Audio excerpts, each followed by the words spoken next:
उन्वान आहट मनहूस जूते। फहद एक मुतवस्सित तबके के खानदान का नौजवान था जो शहर के एक बड़े स्टोर में काम करता था। वो हमेशा की तरह अपने काम से वापस घर आ रहा था कि इसकी नजर एक खूबसूरत जूतों के जोड़े पर पड़ी। वो जूते किसी दूसरे हाथ की दुकान पर रखे हुए थे, मगर उनकी चमक और डिजाइन ने फौरन फहद का दिल मोह लिया। फहद ने फैसला किया कि वो ये जूते जरूर खरीदेगा, चाहे उन्हें खरीदने के लिए इसे अपने खाने पीने में कमी ही क्यों ना करनी पड़े। फहद ने जूते खरीदे और उन्हें अपने घर ले आया। वो जूते पहनकर खुद को बहुत खुश महसूस कर रहा था, जैसे कि वो अब पहले से ज्यादा पुरकशिश और काबिले एहतराम हो गया। मगर वो नहीं जानता था कि इन जूतों के साथ कुछ और भी है जो इसकी जिंदगी को एक भयानक रुख दे देगा। फहद जब भी वो जूते पहनता, इसे एक अजीब सी आहट सुनाई देती। पहले पहल इसने इसे अपनी वहम समझा और नजरअंदाज कर दिया, लेकिन आहिस्ता आहिस्ता ये आहट बढ़ती गई। ये आवाज दिन में भी आती और रात में भी, जैसे कोई उसके साथ साथ चल रहा हो। फहद ने अपने घर वालों को इस बात का जिक्र किया, मगर किसी ने इसकी बात को संजीदा नहीं लिया।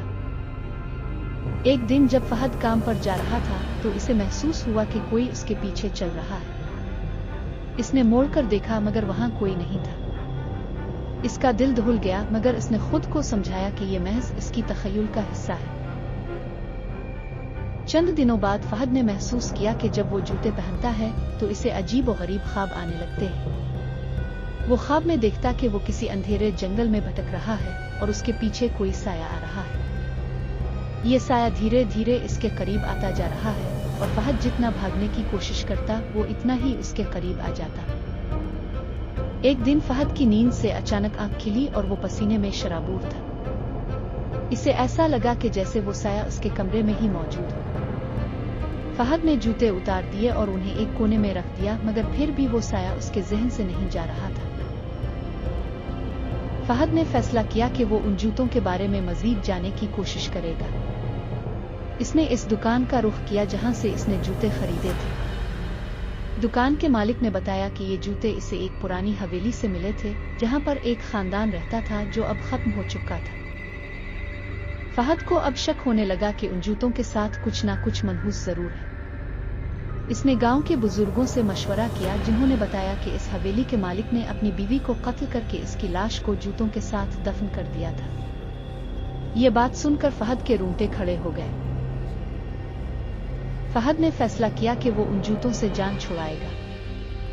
वो जूते उठाकर उन्हें जलाने के लिए बाहर ले गया, मगर जूते जलने के बजाय मजीद चमकने लगे। फहद को यूं महसूस हुआ जैसे जूते इसके हाथ से चिमटे हुए हैं और वो उन्हें छोड़ नहीं पा रहा। अचानक जूते हरकत करने लगे और फहद के पांव में दोबारा पहने गए। फहद ने जोर लगाकर उन्हें उतारने की कोशिश की, मगर जूते इसके पांव से चिपक गए। फहद अब जूतों के काबू में था। फहद को ऐसा महसूस हुआ कि अब वो अपनी मर्जी से कुछ नहीं कर सकता। जूते इसे रात के वक्त उठाकर हवेली की तरफ ले जाते, जहां पर उसने साए को फिर से देखा। वो साया अब वाज़े तौर पर उसके सामने था और वो फहद को अपने काबू में कर चुका था।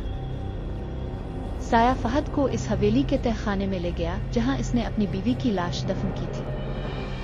फहद ने देखा कि जमीन के नीचे से एक हड्डियां बाहर निकल रही हैं और जूते इसके साथ बंधे हुए हैं। साया अब फहद के सामने आकर कहने लगा, ये जूते मेरी बीवी के हैं और जब तक तुम उन्हें वापस नहीं करोगे, तुम्हें आजाद नहीं करूंगा। फहद ने साये की बात सुनी और उसने जूतों को वापस हड्डियां के साथ दफन करने का फैसला किया। इसने जूते उतार कर उन्हें हड्डियां के साथ रख दिया और मिट्टी डालकर जमीन को बंद कर दिया। जैसे ही इसने ये किया, साया गायब हो गया और फहद को एक अजीब सी सुकून महसूस होने लगा। फहद ने वापस घर जाकर जूतों के बारे में अपने वालिदैन को सब कुछ बताया। गांव के लोग इस वाकये के बाद इस हवेली के करीब जाने से भी डरने लगे। फहद ने इस वाकये के बाद जूतों के बारे में कहानी सुनाने की कोशिश की, ताकि लोगों को इस हवेली के मनहूस जूतों के बारे में आगाह कर सके। ये कहानी हमें ये सबक देती है कि हमें हर चीज की हकीकत जानने की कोशिश करनी चाहिए और किसी भी मनहूस चीज से बचकर रहना चाहिए। फहद ने अपनी जिंदगी को जूतों के साए से आजाद कर लिया, मगर उसके दिल में वो खौफ हमेशा जिंदा रहा।